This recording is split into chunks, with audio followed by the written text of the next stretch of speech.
Salam untuk semua yang menonton YouTube ini, biarlah menjadi berkat bagi semua di mana-mana tempat berada, semua anak-anak Tuhan dan semua yang mau menontonnya. Biarlah ini menjadi berkat bagi semua. Tuhan Yesus memberkati kita semua. Saya akan menaikkan puji-pujian yang ada di dalam Mazmur pasal 37 ayat yang ke-24.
Itulah firman Tuhan yang tertulis di dalam Mazmur 37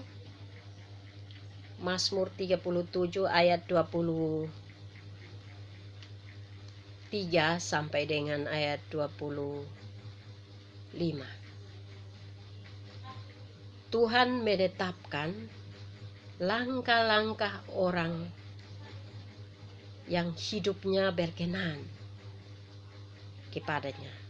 Apabila ia jatuh tidak sampai tergeletak, sebab Tuhan menopang tangannya. Dahulu aku muda, sekarang telah menjadi tua, tetapi tidak pernah aku lihat orang benar ditinggalkan, anak cucunya meminta-minta roti.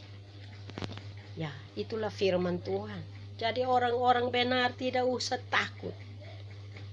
Terus berdoa.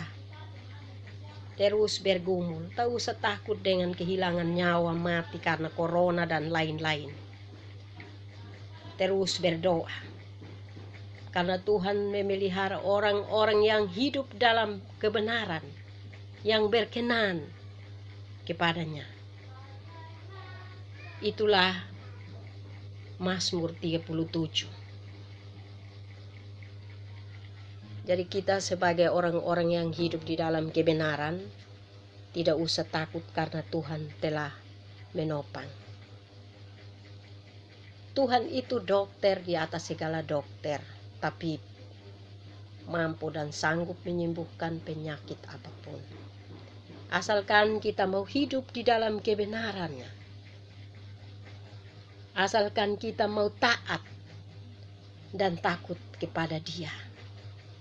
Karena Dialah Allah yang baik, yang setia, selalu setia kepada orang yang mentaati